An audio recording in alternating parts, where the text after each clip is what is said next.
Hi, in this video, I'll be going through the last part of my calculus series where I introduce to you something known as ordinary differential equations. And basically, it's another form of application of an integration, but we will see how we can model certain scenarios in our daily lives using differential equations. So what is a differential equation? Well, a differential equation is an equation that is in terms of, it has terms that are the derivative of a function. So we'll see more examples and then you'll get a better understanding. But basically it means that there is a dy dx or d squared y dx squared in the equation that you're trying to solve. And this makes it hard to solve it normally. Like for example, if you just have a polynomial and you want to find the roots, you'll be able to solve it in terms of x equals to 1 or x equals to minus 1 in that case. But for example, now you have y equals to dy dx plus x. Then when you shift it around, dy dx plus x minus y equals to 0, you're not really sure how you want to solve it because now you have a dy dx term or the nth derivative term. And then the order of the highest order of the derivative will be known as the degree of the ordinary differential equation. And so for this basic tutorial, we shall just go through the first order, meaning the highest degree. That means the highest derivative order is dy dx only. And so let's take a very simple example, such as when the dy dx is the form of just equaling to a function in terms of x only, such as x squared. Then it reduces to just solving to find the general solution y. It just reduces to integrating fx, because integrating the left hand side will equals to y, and when you integrate fx, it will be some indefinite integral. And the reason why we call it a general solution is because when you add the arbitrary constant at the end, it means that any of these solution for any constant will satisfy the differential equation, and that's why it's a general solution. So this is of course the most basic example where you just need to integrate fx to get the general solution. So let's move on to another example where now your right hand side equation is purely in terms of y. So this whole equation is like a dy dx plus some function in terms of y only.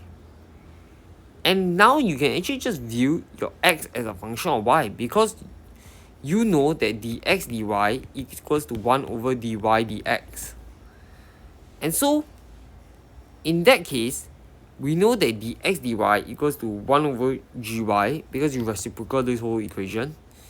And hence this equation now can be integrated in terms of y, which will result in this solution. But we like to note that because you're reciprocating it, your gy cannot equals to 0 for.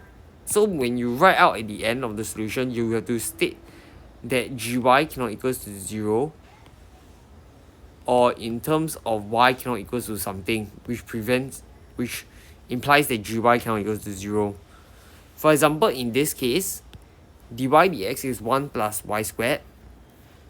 Then if you reciprocate, is 1 over 1 plus y squared, and so x equals to this.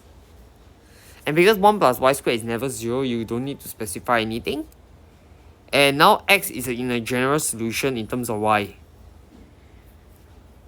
And so we have to treat the gy equals to 0 case separately. And so when gy equals to 0, dy dx is 0, which implies that y is just some constant. And this constant that you find is known as the singular solution. So earlier, this x in terms of y is known as the general solution. And if you just find that y is some constant, then it's known as the singular solution. So already doing ordinary differential equation, it might be new to you, and you just need to familiarize yourself with the terminology and techniques. So another form of ordinary differential equation that can be easily solvable is a separable one. And separable just means now you have both x and y in terms in your function, and not just purely x or purely y, but you're able to separate them into a product with just x and just y.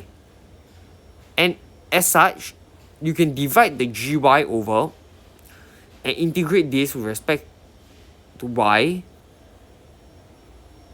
We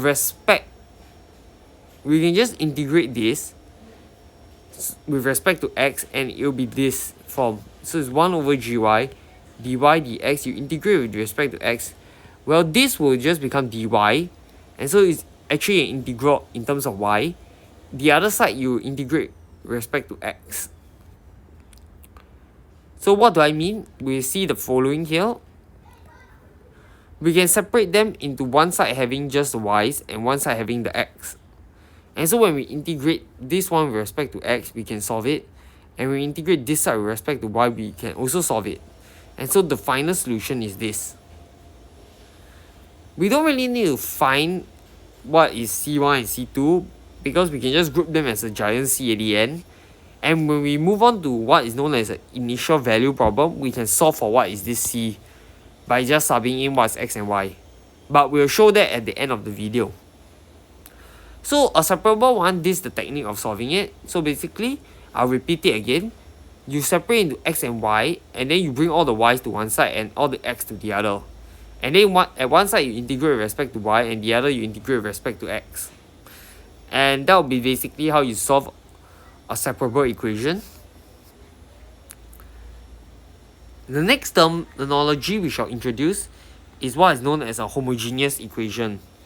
And basically, a homogeneous equation is one where the scaling of the variables will not change the equation. So it's really better to capture this with an example, because it is hard to see what I mean by homogeneous now. But basically, when you know it's homogeneous, you will introduce this change of variable to make it separable. So the usual change in variable you do is z equals to y over x, or you can always think of how I like it as y equals to x times z.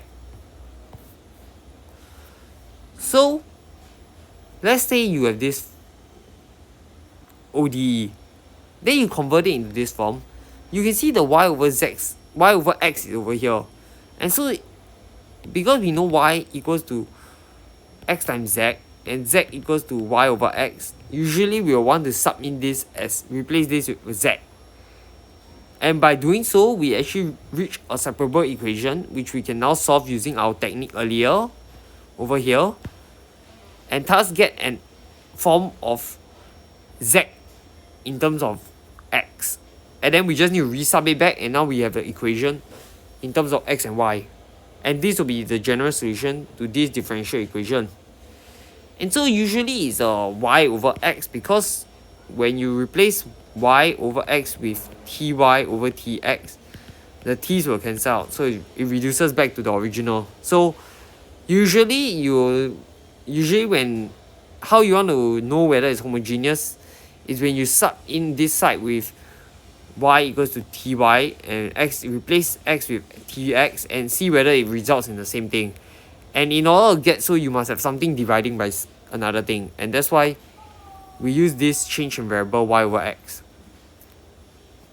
So the last terminology to introduce to solving ODEs will be to solve first order linear equations. So generally, when you're first order linear, it means that it can be expressed in fx times y plus gx. So the standard form to look at is this. So dy dx, you bring the y over to the other side, and it's now pxy plus, which equals to qx, and this is known as linear first order ODE. And we can see that if the qx is 0, then this actually just becomes a separable equation, because now you can divide y over, and this is just px. But now we want to solve a more general form, the first order, the linear form. We actually can do this thing where we evaluate this thing known as an integrating factor. And basically the integrating factor is e to the power of capital Px. And capital P is actually the integral of this little p times the y. So it's like so it's the coefficient of y. And then you integrate that to get Px plus c. And then you only need to keep the Px because you can prove that this adding a c doesn't really matter, and any particular solution of this indefinite integral will result in the same solution at the end. I won't prove that. You can find the proof online or in the textbook Thomas Calculus. Instead, I'll prove why using this integrating factor actually helps you get the result. So let's say you have the integrating factor for some reason that you thought of, and then you differentiate it. You realize that dv dx is actually going to result in e to capital Px times capital P prime x. And P prime x, capital P prime x, is actually this little p. And so this capital P prime x is little p, and you know e px is Vx. So dv dx is actually Vx times little px. And if you take the original equation and multiply a Vx throughout, you actually get little px and Vx, which is dv dx. And now you see that you have v dy dx plus dv dx times y. And so this is actually the derivative of Vxy.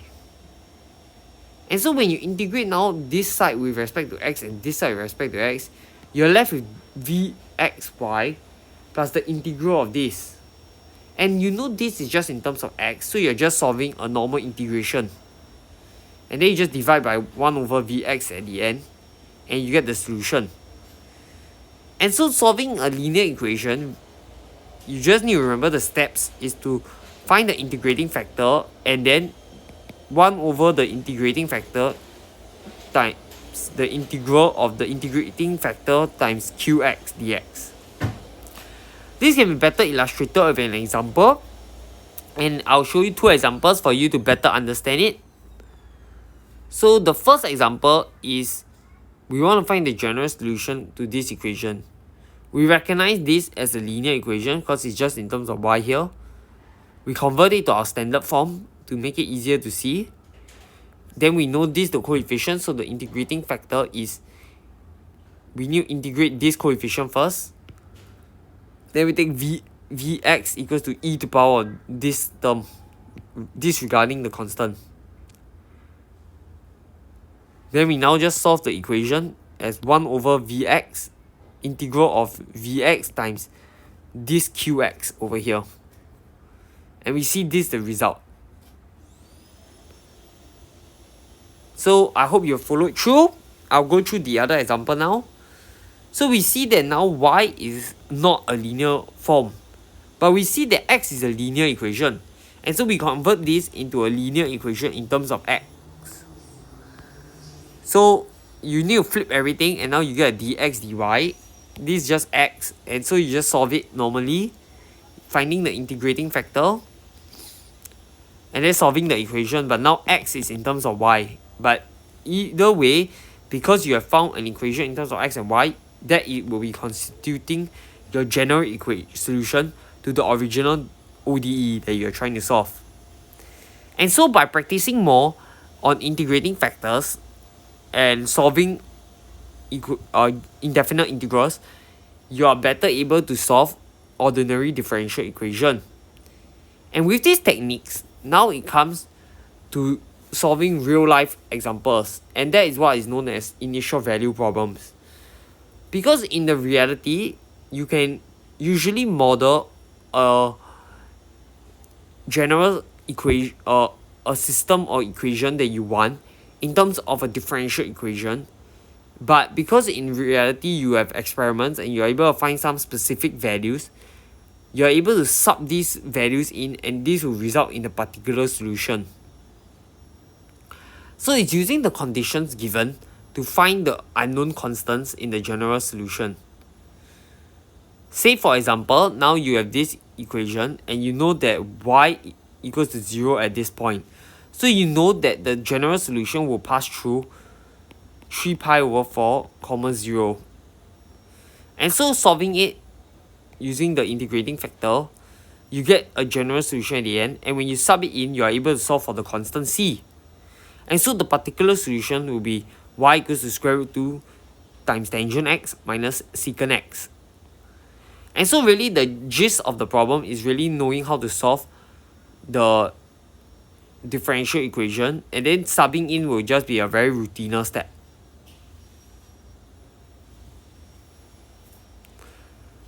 So I will now show you an example where we model a real life scenario, and that is actually the radioactive elements decaying timeline. So scientists have postulated that the decay rate is actually proportional to the remaining mass, and so because it's a rate of change, your mass is changing at dm dt. And since it's proportional to the remaining mass, it is some constant times the mass, where the constant is negative, because as you have smaller mass, your decay rate decreases as well. So you want this to get smaller.